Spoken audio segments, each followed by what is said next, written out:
Hello and welcome to the show.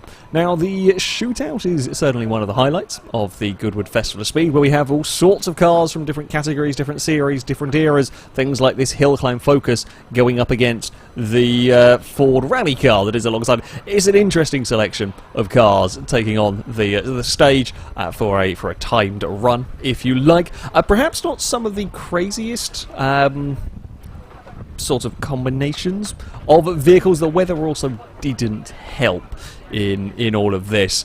So while the Hillclimb cars, the rally cars, this Escort along with Solberg's World Rallycross cars were going to be in it. The Judd BMW, that was back once more, the Formula 1 engined BMW. It makes an absolutely glorious noise, fantastically I say fantastically balmy car. Yeah, that's probably fair with this one. Unfortunately, the weather had not been kind when it came to the Shootout, and I don't know whether it's a combination of certain owners and drivers not wanting to take the cars, things like this Commodore, for example. Always exciting to see the Holden Commodore, any V8 supercars over here. Whether it's a combination of drivers and owners not wanting to risk their cars in the damp conditions. It was pouring with rain all morning. It did kind of dry, but it was still very damp under the trees and offline with some of these cars, which meant vehicles like the Holden, vehicles like this lovely little Marcus were not in the end running. I really like this car. It's really interesting and slightly odd. That's the fun, you know, the Shootout. Sure, this is never going to beat the Volkswagen IDR that's running through the course, but cars like these, you know, were run. Some of them were run, sadly, as I said, not the Marcus in all of this, but were run as fast as they could, were pushed up the Hillclimb stage to see what they could manage. A little bit more serious competition from the Dallara. This is the SP1, I believe, with the iconic. I remember the PlayStation livery. I can't remember where from I remember the PlayStation livery, but I do remember the PlayStation livery. It's a fantastic looking vehicle. Pretty mighty wing as well. I tried to do the mighty wing thing. Sadly, this car was covered up, but yeah, fairly mighty wing. And of course, the other fun part of Goodwood, naturally, is you can get really bloody close to the cars. You can have a wander around. You can have a proper nose about if you want, with all sorts of different vehicles. And yeah, this was an interesting, I guess, category of car to be seen running up the Hillclimb. As I said, this sort of car was at a slight disadvantage in the rather nasty conditions that we would have when it came to the actual Shootout. From Ford, we had this rather glorious Mustang. You know, it makes a lot of noise. It makes an awful lot of noise. I'm a big fan. It's always interesting to see the dashboards on some of these cars. They are, I mean, it's everything you need and nothing more. I mean, I'm not surprised, of course. These are racing vehicles, but yeah, it is literally everything you need and nothing more. Not as mighty. I say not as mighty as wing as I might have expected. Looking at the rest of the car, you expect a crazy wing at the back, but no, not quite the case with this. Now this was in much better condition than it ended up. There were some sort of single-seater, open-wheeled vehicles tackling the stage. This March Cosworth sadly had quite a big crash on its final run.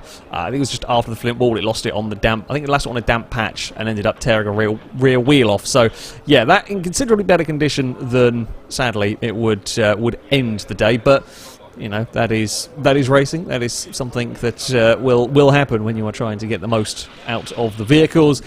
Both of these were scheduled to run more March Chevrolets here. Both of these were scheduled to run. I believe only one did.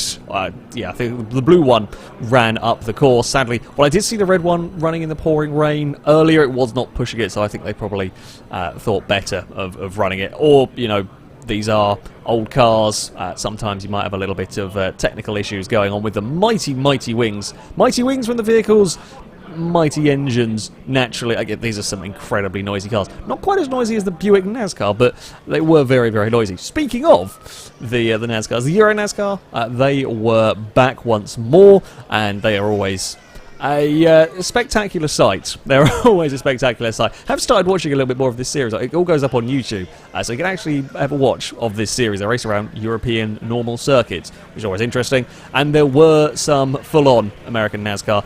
This was actually Logano's championship winning car, I believe, over here. That wasn't running at the time of Shootout.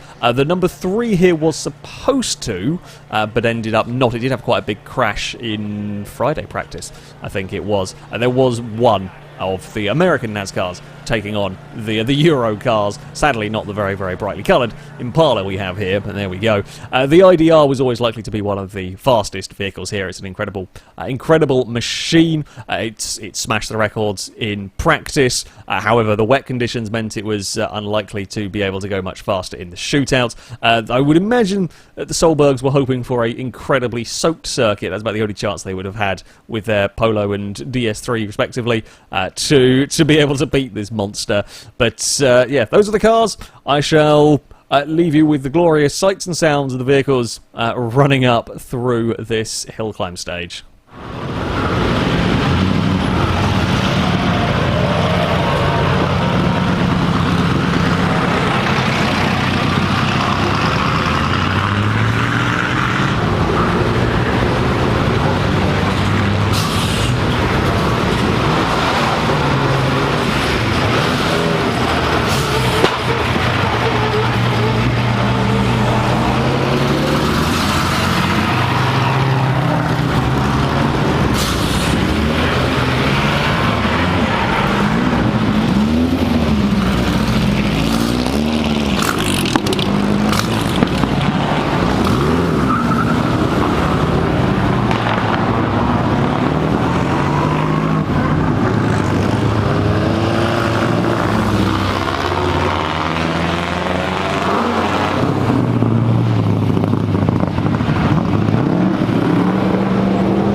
last year's NASCAR Sprint Cup Series, so really contemporary stuff here. So the Gila Lands